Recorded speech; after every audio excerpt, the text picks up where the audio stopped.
Hello, everybody. I want to let you have a little prep for this. This series comes out of the Abington Quarter Communications Committee.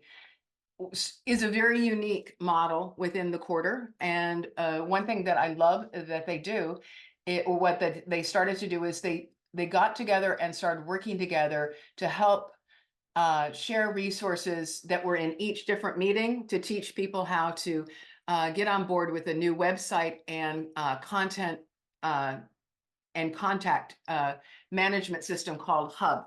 It's been very helpful, but it is highly underutilized because it's fine for a website, but its main give is that it does a lot of stuff for minimizing duplicate contact information and making a lot of things seamless.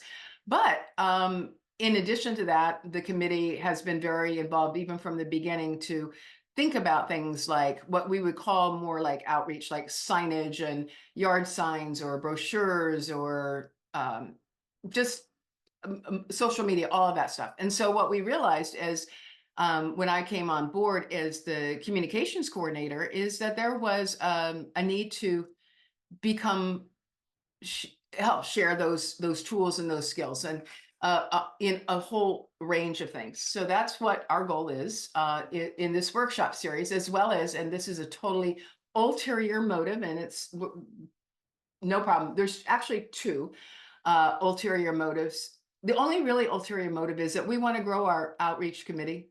We need more people in this quarterly committee, and it's very different than some of the other ones because it's really project-based, learning-based, and it's not about running a children's program or helping senior citizens, get the needs that they need, senior friends. It's about growing Quakerism and helping meetings to grow and attract members, but also to help us grow visitors into attenders into participants in the full life of the meeting. So with that being said, I want to introduce the two guest speakers tonight. Wendy Kane is the official Bucks coordinator, Bucks Quarter coordinator. And I just want to say one thing that's really amazing about Bucks is that they are able to get a lot of stuff done because they realized that they paid themselves first from the covenants of their meetings. Their treasury, their money goes first to the quarter, which is really how it used to be. I mean, money used to go to the quarter and then from the quarter to the yearly meeting. And some meetings still do that. A lot of meetings don't even know what a quarter is. And so they bypass it. But they fund this position, which is a full-time position. And you would not believe the amount of work and amazing stuff that Wendy is able to accomplish. She did have a predecessor, so she stepped into great shoes, but she has really made it her own. And she's going to share something I think that is really, really special, and I think we can all emulate.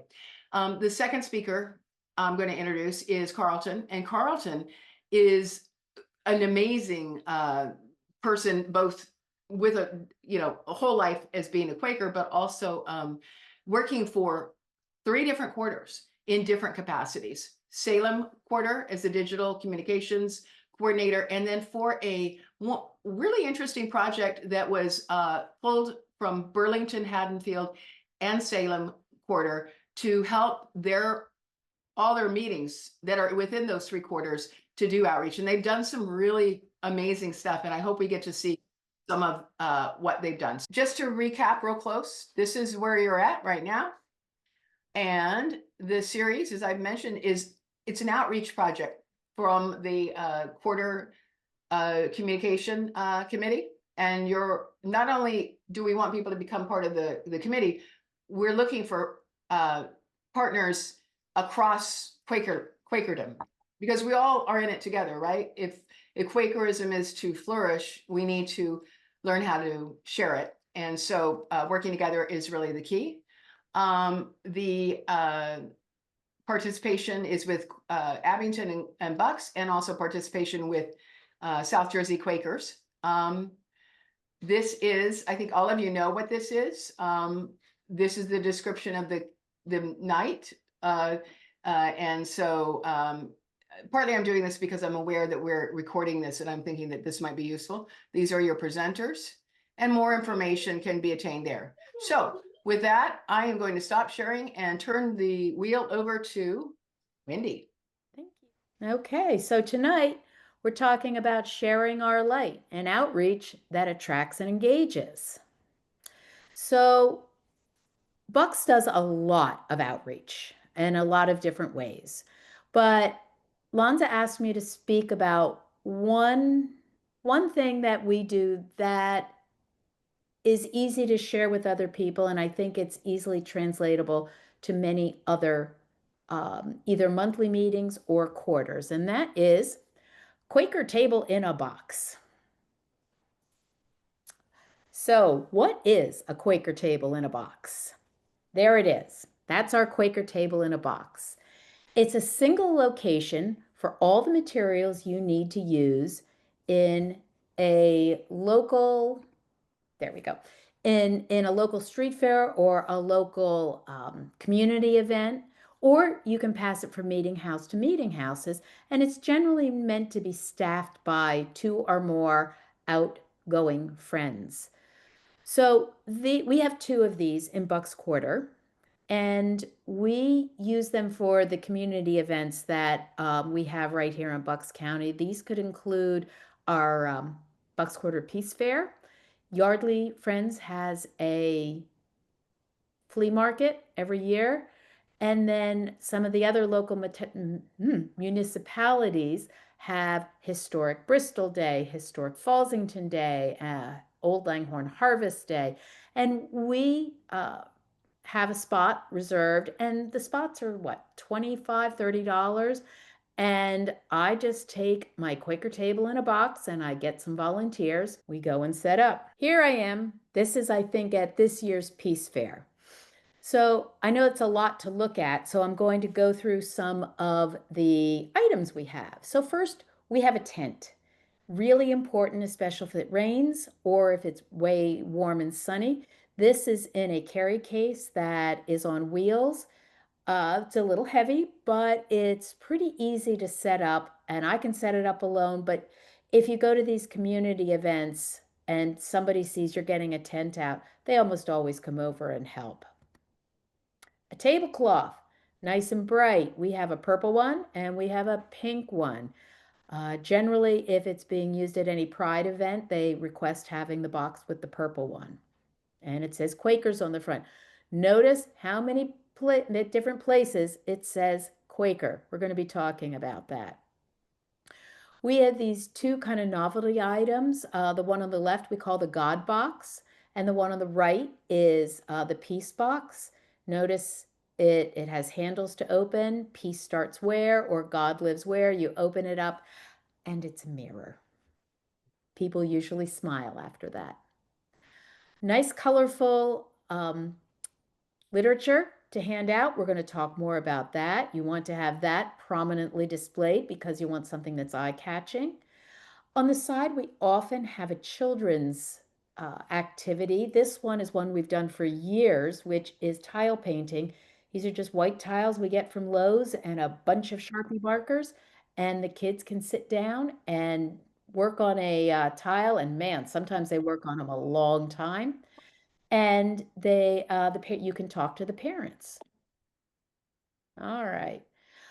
We also usually have copies of Friends Journal that people can take, and I probably give out at least a half dozen a year. And then, of course, you need to staff the table with somebody who has a smile and is outgoing. So I'm going to talk a little bit about our literature and handouts that we have developed. Many of you might have seen this. If not, we call this You Might Be a Quaker If card. On the front is a picture of Edward Hicks's Peaceable Kingdom, and on the back are 9 queries that people can read and decide. And it's got our logo, it's got a QR code that will take you to our website and just a little bit more information. These are very, very popular. We've printed them on kind of heavy stock with a heavy gloss, and they feel really good in your hand. And when kids make the tiles, they get to take them home in a bag. We put one of these in as well. It's got all the information they need. We have something, for want of a better name, marketing cards. And these were kind of in response to the FGC cards that you have, which are all words. We wanted something colorful that had just few words and more words that might resonate with people: reflection, peace, spiritual, connection, equality, social justice. We kind of wanted to get away a bit from the spices because they are really internal. We wanted something to grab people externally. These graphic elements are also on our website, so we are kind of branding ourselves. But I couldn't quite get away from the spices. So on the back of the card is a spice that sort of corresponds to the keyword on the front. And again, QR code. So this was a welcome card we used to give out. Purple with black type, you cannot read it at all. So we redid them. And again, same thing, same graphic elements. This time we did use the spices. So that's just a real quick overview of the literature we have. Really what's important is engagement. So you need to have at least 2 people at the table, and you need to make sure they are not sitting on chairs talking about what they're going to be doing in their next committee meeting. You need to have them looking out at the crowd, being welcoming, open. And one of the ways that we in Bucks Quarter have done that is through games. So about 3 years ago, maybe 4 now, I developed this game called Pick the Quaker. And this book, there's the book, Pick the Quaker, and it sits out on the front of the table. And you're presented with 2 pictures. So I usually call someone over and say, would you like to play a game? And it's not threatening. So they say, sure. So they're presented with 2 pictures. I'll say, one of these 2 people is a Quaker. Which one do you think is a Quaker? Now I want you to all unmute yourselves because we will be playing this game. I'm going to give you a taste of it. I can't see you much, but we're going to unmute it. Let me see if I can get you there. All right. So call it out. Which one's the Quaker? William Penn. William Penn. And I'll say to them, turn the page. Yes, it's William Penn. And then there's a little explanation.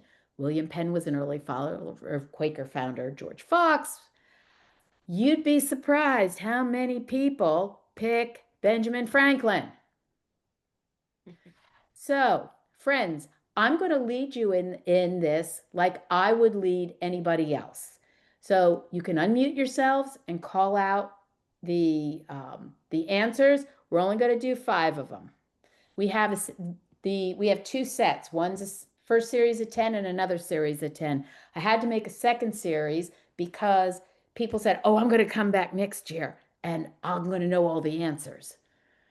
They didn't. So, which one of these 2 dames is a Quaker? Just call it out. Dench. Dench. Dench. Let's turn the page and find out. You're right. Judi Dench has been a Quaker since her early days. And she says, I think it informs everything I do. I couldn't be without it. Fabulous. All right. Well, that you're 1 for 1. Let's try another one. Which of these 2 frontiersmen was a Quaker? Daniel Boone. More answers. Come on. Call them out. You sure? It's not Davy Crockett? No idea. Quakers for 300. Daily Double. Well, let's turn the page and find out. You're right. Daniel Boone. And you know, he's a local boy. He lived in Chester County. All right, we're 2 for 2. Let's see if we can make it 3. Which of these first ladies was a Quaker? Dolly Madison. Oh my God, you guys are on fire. Look at that. You know, Dolly's first husband was a Quaker, but after he died, she married James Madison, but he wasn't a Quaker, so she was read out a meeting. But she didn't really mind that much because, as you see, she really liked her fashion and was very glad to get away from Quaker gray. All right, 3 for 3, 2 more. Which of these cartoonists is a Quaker? Boyton. Any other guesses? I have No idea. You're right, Sandra Boynton. And look, she's a Jersey girl, but grew up in Philadelphia, and she attended Germantown Friends School, and her father taught English. All right, let's see if we can run the category. Which of these authors was a Quaker? James Michener. Michener. Michener. Oh my God, you just ran the entire category. That's right. And he's from Doylestown, my quarter. And frankly, if you go up to Plumstead Meeting, you will find a whole bunch of Micheners buried there. So you kind of see how engaging it is. And it just, usually people will finish and I'll say, okay, where they'll go, oh, I only got 2 right. I said, it doesn't matter. You learned something. And so the next time you're on Jeopardy and the category is Quakers, you'll just run the category and win all the money. So, and they often walk away saying, that was a lot of fun. And that was the idea. How many times did they hear the word Quaker or see the word Quaker? It's about getting that word out.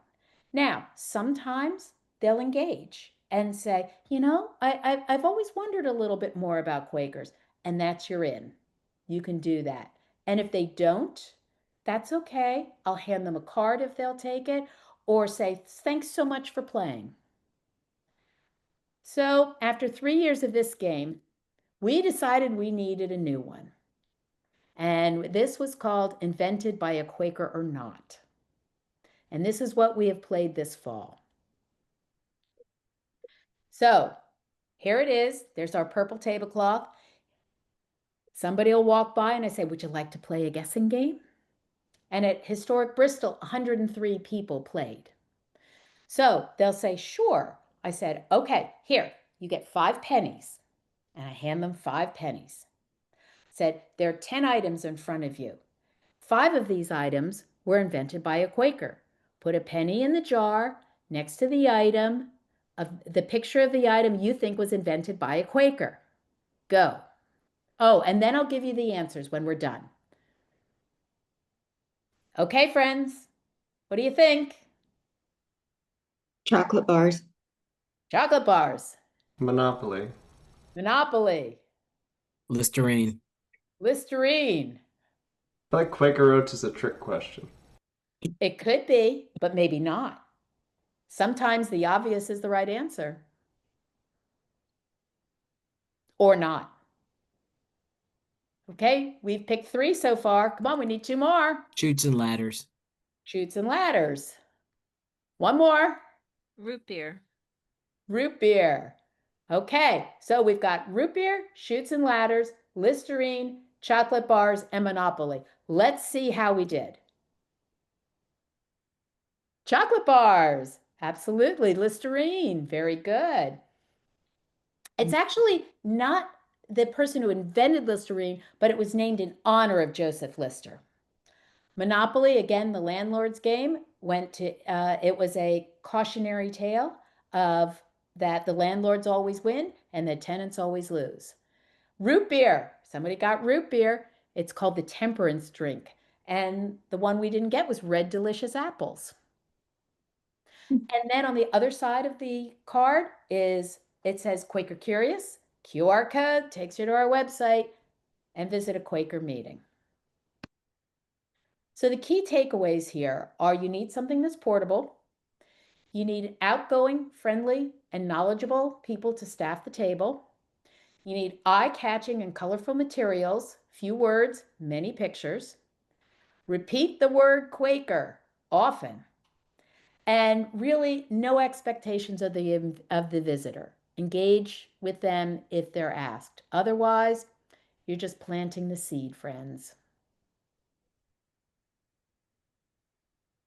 There we go.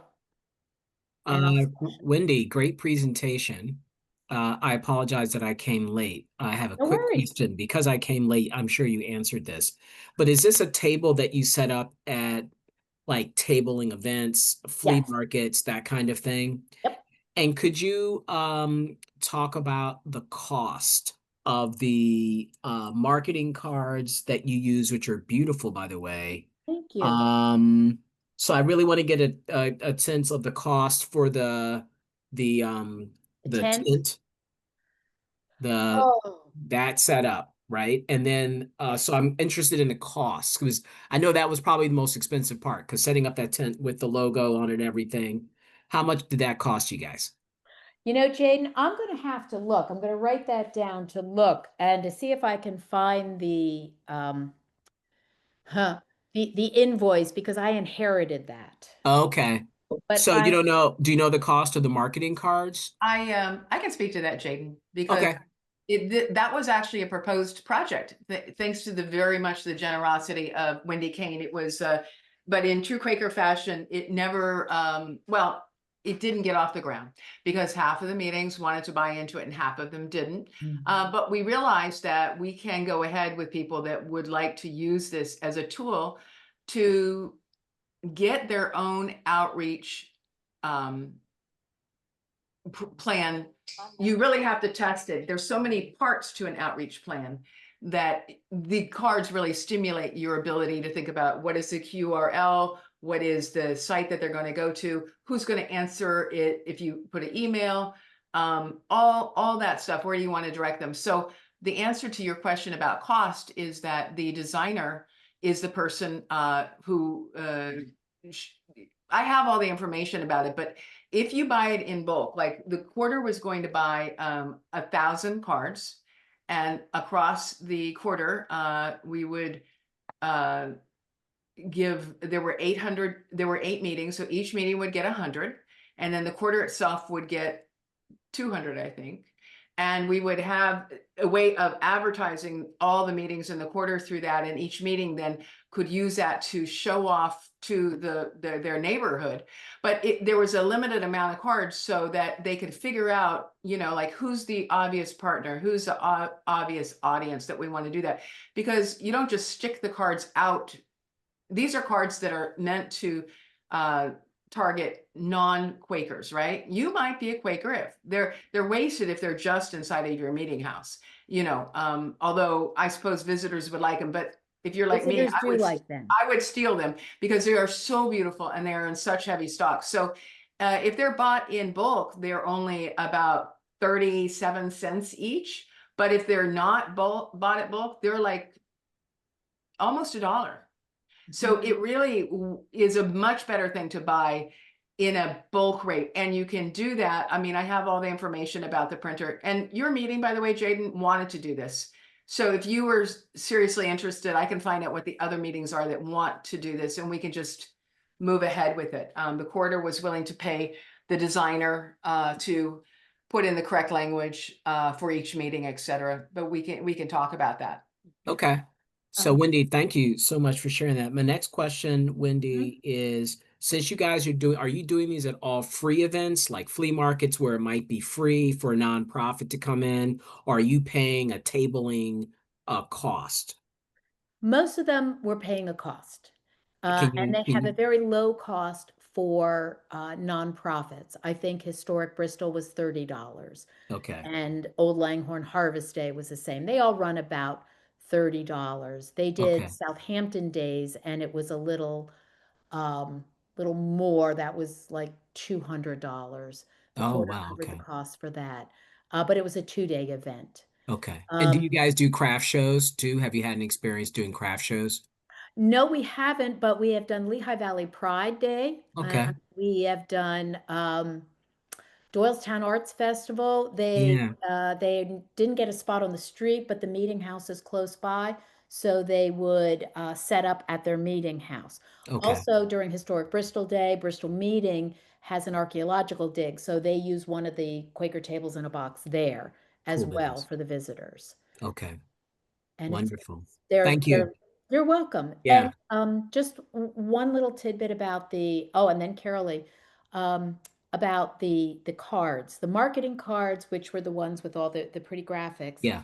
That I designed those, so I am willing to give that design or to anybody. I have Okay. someone from Ridgewood Meeting that I'm in negotiations with right now who Okay. really would like them.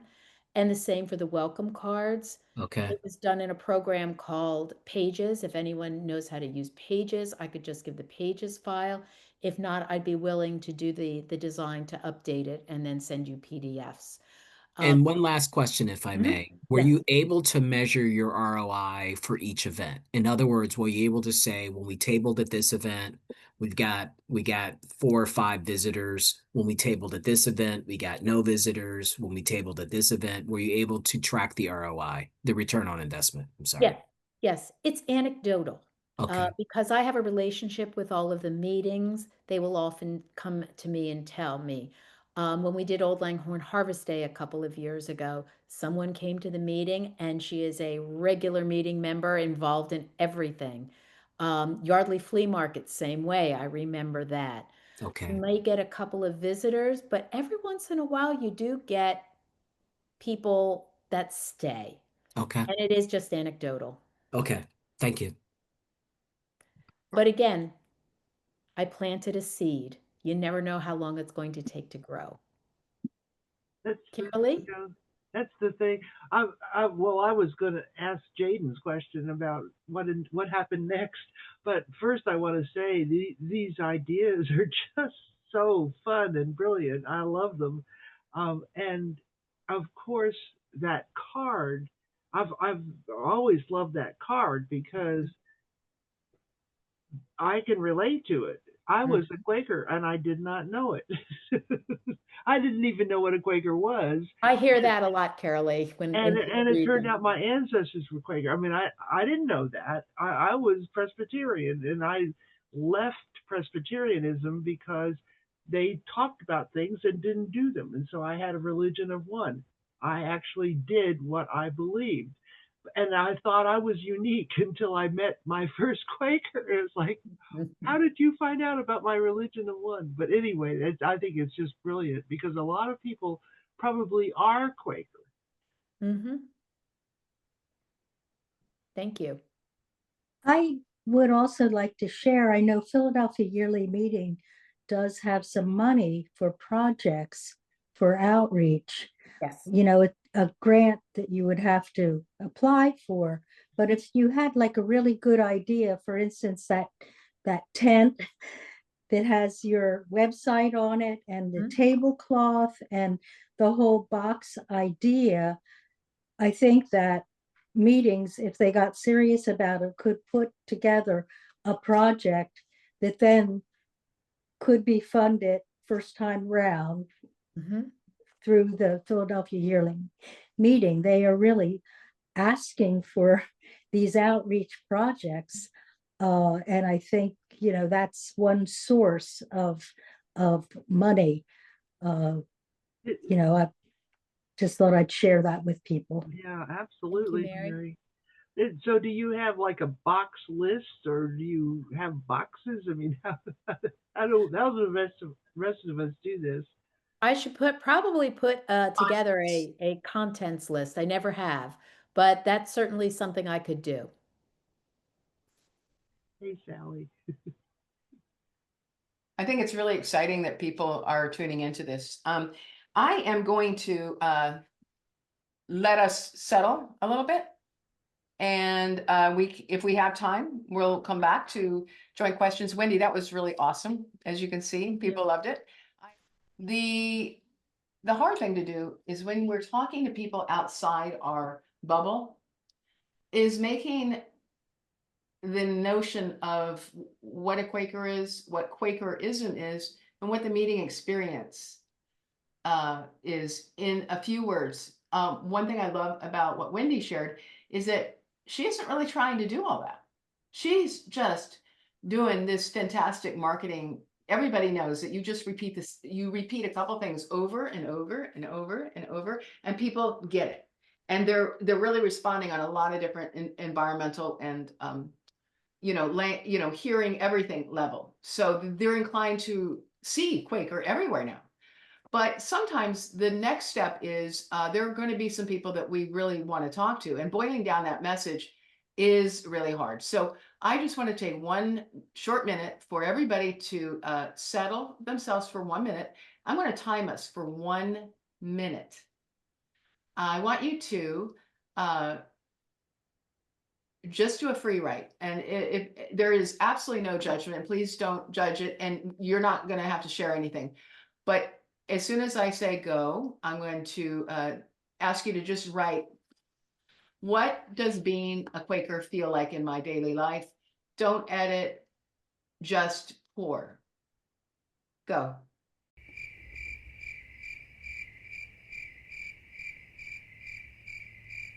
Keep that to yourselves and think about that, because one of the most important things is to remember that outreach is about sharing the light of Quakerism, or the Quaker faith, or what it feels like to be a Quaker. And it's often we resort to history and sort of like faith and practice testimony or spices, when in reality, that is very interesting to me, but to a lot of people, it's the authentic personal touch that is going to make the big difference. So the next thing I want to do for 1 minute before we hear Carlton is to share 1 minute of silence. And then I'd like to ask for you to just be aware of these things and to just write for a minute. What changed in me during that silence? What opened? And how would I describe that to someone who is new to Quaker worship? Okay, are you guys comfortable with this? Mhm. Okay, let's go.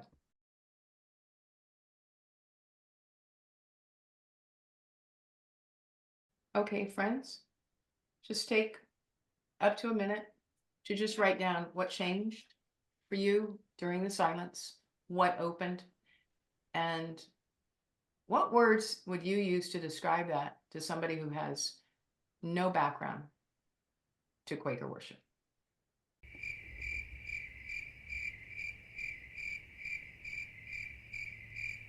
We're gonna, if anybody wants to share anything, and there is absolutely no, you don't have to, because I think part of the benefit of this is just experiencing, wow, how do you say that?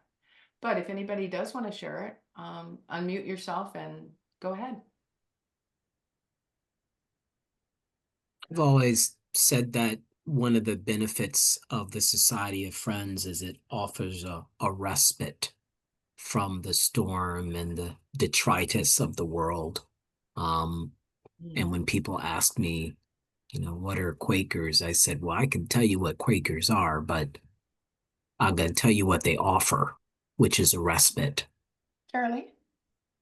I'm just going to read what I wrote. I say to others that I am a Quaker. I try to exhibit my Quaker life in my life, but I don't know how yet to share being a Quaker with others who may be Quaker too. Wendy? Well, just what I experienced in that minute. I'd say it's a slowing and a noticing of the breath, followed by a sense of calm, and followed by a connection with the universe or the divine, something greater. And that's the space I like to stay in then. Is there anybody else who would like to share before we move segue? I want to just suggest that these are the two things I think are very helpful when we're thinking about our messages. When we get into an engagement table, or we're really trying to reach the families in the schools, hey, how do you, in 1 or 2 sentences, explain Quaker worship to somebody, a curious 10-year-old? Clarity and simplicity, not an easy task, but I think it's really helpful to let people know what it is in a non-academic way, right? And the other thing is the elevator test, which is a little bit longer. This is, for an adult. They want to know, what is Quakerism? And we're not going to do this here.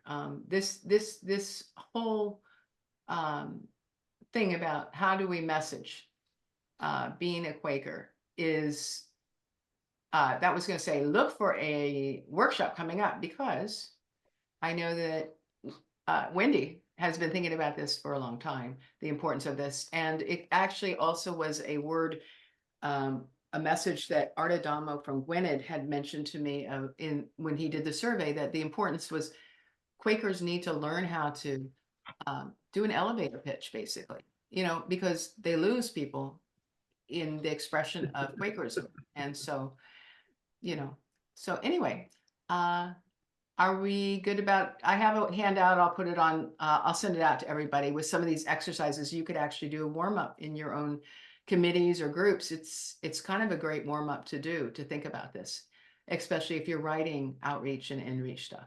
So now, Carlton, are you ready to be our guest? So with no more ado. All right, thank you. I'm going to have a lot of information to share. Let me know if I'm going too quick or too slow. Okay. Okay, so my name is Carlton Crispin. I'm a lifelong member of Woodbury Friends Meeting. My parents actually met there. I am recently now the clerk. I'm the clerk of the property committee. I'm the assistant clerk of Salem Quarter. I'm on PYM nominating. I was on the search committee for the new PYM General Secretary. I've been heavily involved in Tri-Quarter. I'm a Young Adult Friends clerk. And then I'm probably forgetting stuff, but those are some of the main ones. And then for my actual Quaker work, I do communications for Salem Quarter. And then I'm the admin, digital coordinator, and a few other kind of titles rolled into one for the South Jersey Quakers project. So I have a lot of hats, pretty heavily involved with Quakerism. And I've been doing the Quaker work for, I'm going to say, between 7 and 8 years, roughly. So I want to talk a little bit about kind of the demographics of Salem Quarter and just the 3/4 of South Jersey real quick. And then I'll kind of get into like lessons learned and whatnot. So Salem Quarter is kind of more rural, and then as you go up, it starts getting into kind of suburban town, and then somewhat city. The meetings I would describe as are either some medium, but mostly kind of smaller, especially in Salem Quarter. When I just say that, I would say a medium meeting would be maybe close to 20, and then smaller is in the 10 to a little bit below that range. There actually been a few that are very much teetering on the brink of closure, but I'll get to that in a minute, and they have been brought back. Hold on 1 second. So one of the things I've noticed is medium-sized meetings tend to kind of become a little bit isolated and insular. And that it can actually be a danger for they start slowly, members die off, members leave, and then they end up becoming the small meetings. And at some point it becomes mainly about keeping up property concerns and just worship, and the building becomes kind of an albatross around their neck. And then doing good works in the world and keeping the meeting alive and outreach and whatnot becomes basically almost impossible, or at least it feels like it's impossible. But every single demographic, the medium meetings to the smallest ones, can have an opportunity to grow, and I've seen it in all different areas. But when they do start coming back, if they do, you have to pay attention to the demographics. If you're bringing in new people, it can actually end up being, 20-30% new people. If you have a meeting that is like, 4 people or 4 or 5 people, you bring in a few new people, then it ends up you have to basically teach them Quakerism and sort of reinvent things to a certain extent. In terms of outreach strategies, I've noticed there are 2 main reasons why people, if they're not like specifically looking for Quakerism. There's the history side and there's the activism side. And you kind of want to play to both sides, but use them in slightly different strategies. If you're in a town, you really should be like interacting with like local events in the town and whatnot. So Woodbury itself used to be a medium meeting, and it got kind of small. And at one point, it was down to maybe 3 members, and for sort of maybe half a year or so, I was the only one going. And then we were able to bring in some more members, but it ended up being older friends coming in who had to kind of learn things, and then there was kind of the danger of, sadly, if they pass, then it'll kind of go back to the way it was. And so part of the strategy was to try and get younger demographics in. So we do things like being involved in the Woodbury Ghost Tour, Colonial Days, and we always have flyers by the door, and they mention things like our website and things on this, like the spices, kind of like what Wendy had. But we specifically have something on tying into the history side and the activism side. So for the history side, we have our 300th anniversary history tour. And for the activism side, we have some of the stuff on our website. We also have had some other people, some other meetings have had speakers come in who, okay, so on when you're having events, there's kind of a spectrum. So on one side, you have speakers who are mainly just for Quakers, and then on the other side, you basically have, you're just letting people use the building. And I found that you kind of want someone who's in between, who has like some sort of, who's Quaker aligned. They can be a Quaker or they cannot, but they have some sort of like external audience draw. So we've had Quaker aligned like activist, I think it was the Cumberland County prosecutor who had shared a really engaging story. We had the whole community in. We've had Delaware Riverkeeper Network, and we ended up having the whole town come into the building. I'll show you our website and other stuff like that in a moment. Or actually, no, I'll do that now. 1 second. South Jersey Quakers Project is a collaboration between the 3 quarters of South Jersey, and the idea was kind of to increase the outreach, but also kind of work on the inreach. As we've worked on the outreach, we've found that it needs kind of more inreach between the meetings, between the quarters and whatnot. So. In fact, from my YAF work, there's a concept I've been trying to develop, but I've found that, and I think it's kind of something that the YAF community can share with the greater PYM community. Yeah. Can you use, I don't know what that word means that you're using. Oh, YAF is young adult friend. Okay. So, but it's basically, I think we're often kind of bogged down by the business and whatnot, and I've found that it needs to be somewhere in the equal parts, 1/3 some form of business, 1/3 some form of fellowship, and then 1/3 some form of worship, and there can be like kind of alternative, different ways of that. But that's something I'm kind of mulling over in my head. When we're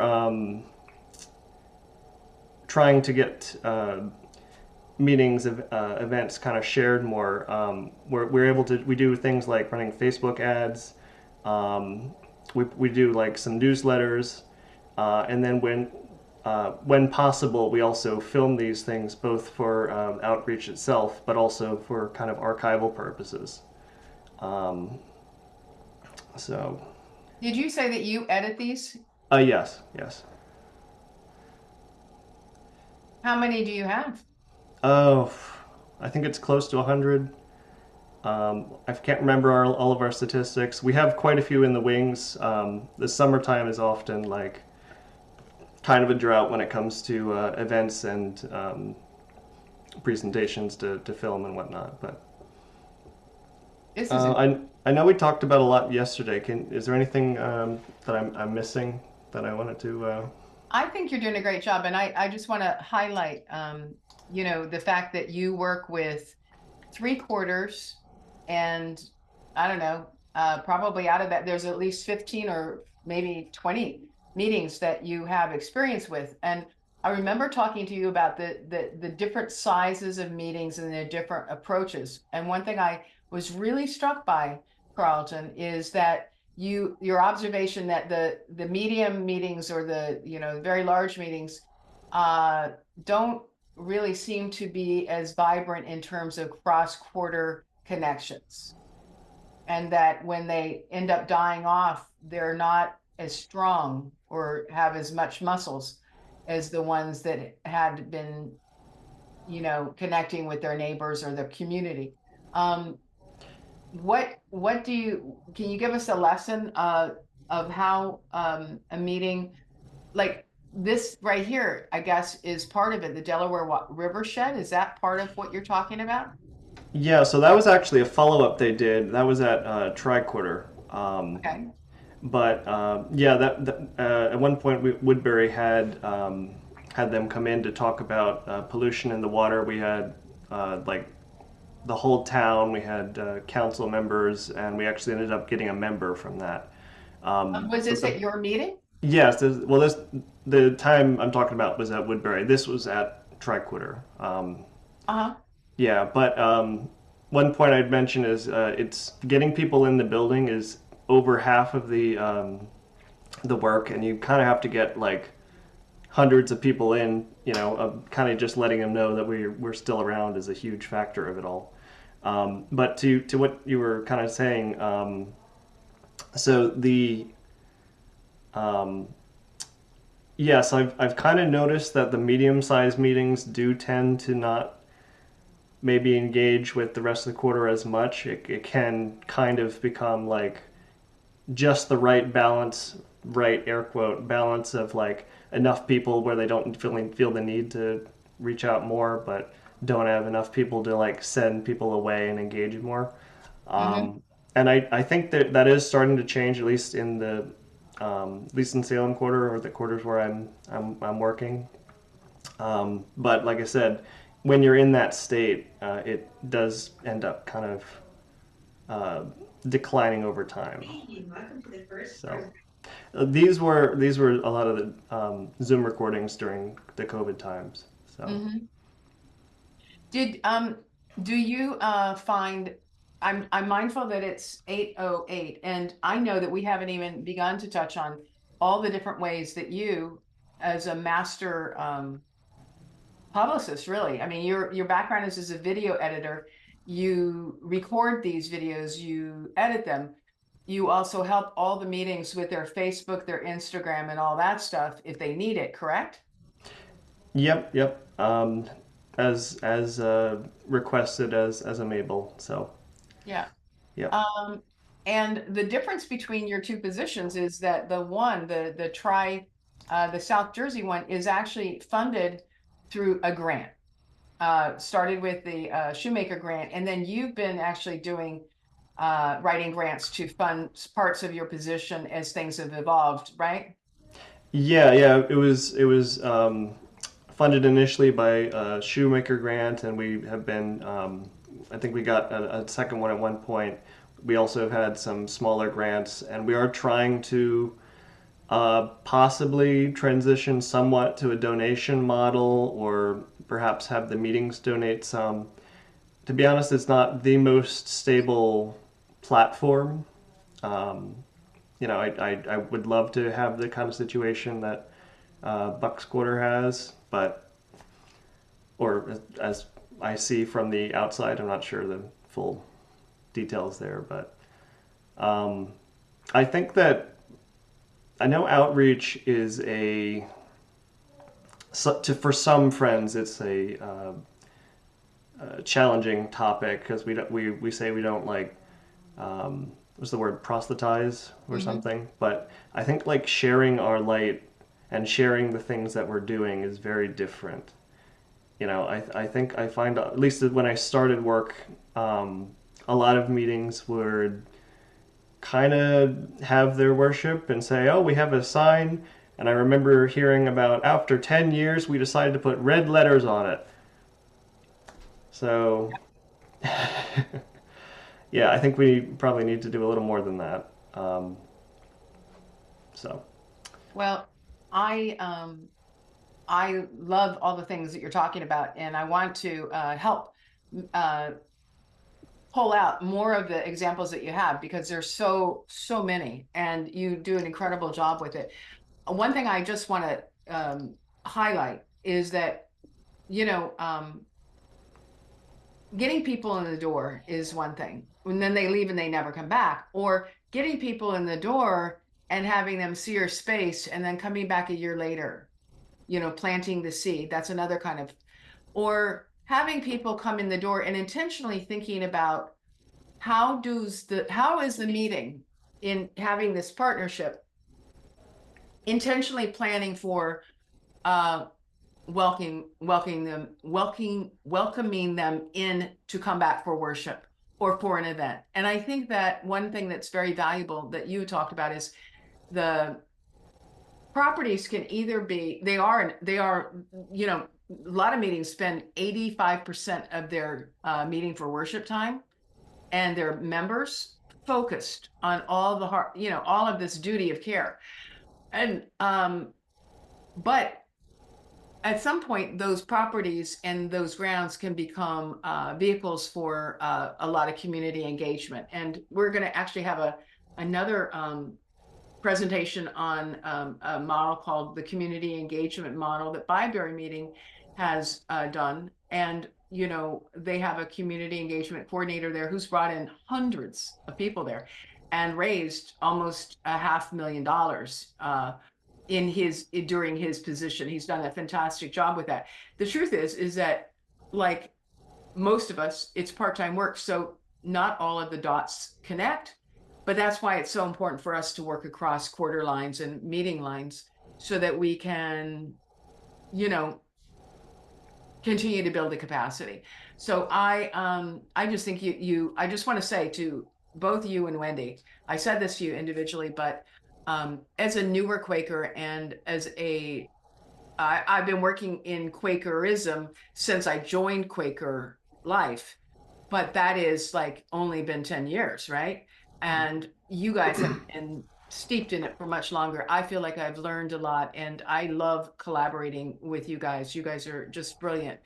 And I don't know if anybody has any questions for Carlton, but I think that we could take it just a few minutes. And then I want to say that, you know, any suggestions you have for this or future outreach, in-reach engagement workshops, we'd love to hear them.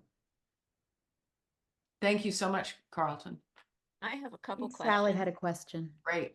Let's hear it. Carlton, are your videos more about your local people or local events versus the Quaker Speak videos?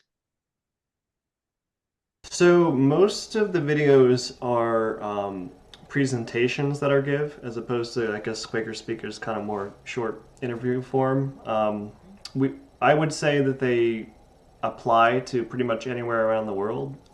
They're just kind of like a spotlight on what we're doing in South Jersey. It's your product. You create this. This is a major thing that he does, that any meeting could possibly, well, at a quarter level, I think. Wouldn't you say that's more likely? And that's Probably. at a tri-quarter level. Yeah. Those aren't.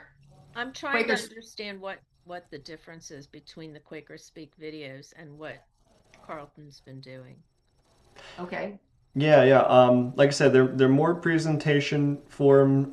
We actually did a series that was called Quakers Answering Questions from Quaker Reddit, which Oh, we're I love intending that. to. Yeah, that one was pretty successful. We're going to try and do some more in the future if we get a certain other grant, but we're certainly not in competition with them.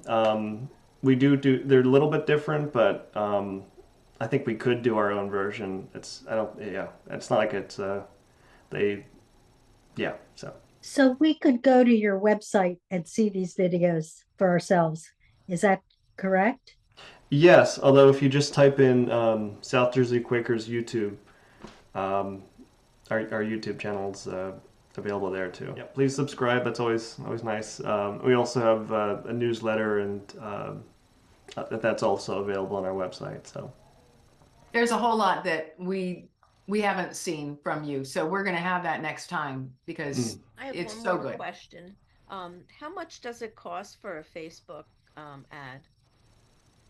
it's basically whatever you want to spend. I think we spend like $75 a month on it, but it's very scalable, and it's you basically know exactly how many views that ad's going to get before you buy it. Basically, like they have it nailed to a T.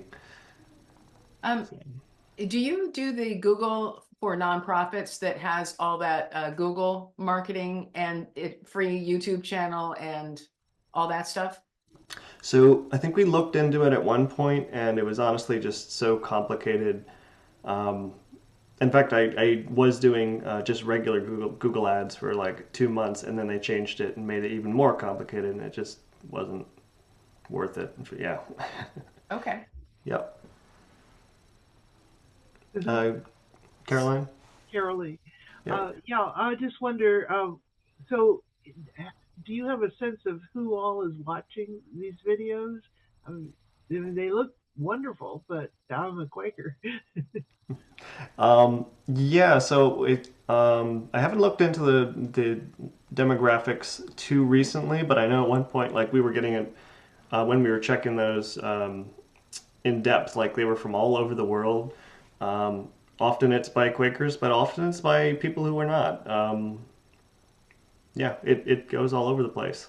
And we're of course all of this stuff is continuing to like evolve.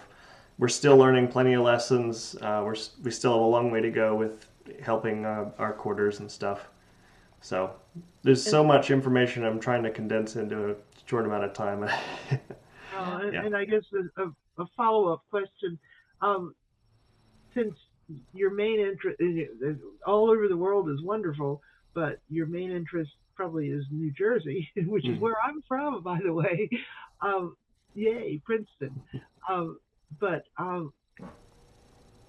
are you using, one idea, or maybe you're already doing it, is using the next door kinds of things, the local groups that would latch onto these videos, but then it would be more regional. Yeah, so that's a good idea. When I know when we do ads, you can like very much specify the pick the specific areas and whatnot. You can also at one point we were trying to target by demographic as well, but then we realized honestly it's just worth trying to get anyone. But yeah, that sounds like a great idea. Well, I just want to respect our time. And I want to respect that all of you may want to get in contact with our presenters, Wendy Kane and Carlton Crispin. I did not include their emails because I didn't have the permission to do that, but you see that it's Tri-Jersey Quakers. And is it quarter bucks or bucks quarter? I'll put it in the chat. Okay. You can put yours too if you want to, Carlton. One thing that's really clear is that there's room for all of us to learn from each other. And Carlton has already sort of tentatively agreed to help us with some of this social media work. And I also want to let everybody know, if you go to Wendy's website, She's done an amazing job with creating videos also. And that's something that we are going to be doing in the quarter as well, in a couple different ways. So, anything else, folks, before I- we? I want to share just a couple of things that Zoya was hoping that I would share with everyone. We have been so excited about a couple of things that have happened at Richland. One, we have been, for months now, we've had signs out and we've attended a lot of protests and so forth. But we made sure that all of our signs are very, very positive. So it's things like wage peace and love your neighbors, those kinds of signs. And then every week we have a group of people who set out with their signs. And we are actually getting emails to the clerk team from people saying, I'm so impressed with what you are doing and the tone of what you're doing. How can I find out more about your meeting and what Quakers are all about? So we're really excited about that. And the other thing is we have something in Quakertown called Food for Friends. And I'm the coordinator of that. We have 5 churches and 2 schools who take turns providing meals to those who are in need. It's all takeout, and it's about 150 meals 3 or 4 times a month. And at Christmas time, we always do gift bags for Christmas. And Zoya went to the Quakertown Facebook page and put something on there that we needed hats or scarves for the homeless. And within a week, she had over 75 people who had contacted her and committed to making scarves and hats for the people for the gift bags. So we feel like maybe we're just making a little nudge into getting the town aware that we really are not a historical building, but an actual living, breathing community. So we're excited about that. We're so glad you shared that. That's wonderful. I love hearing your stories.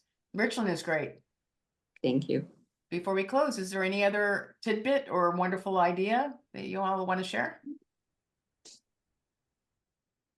Okay.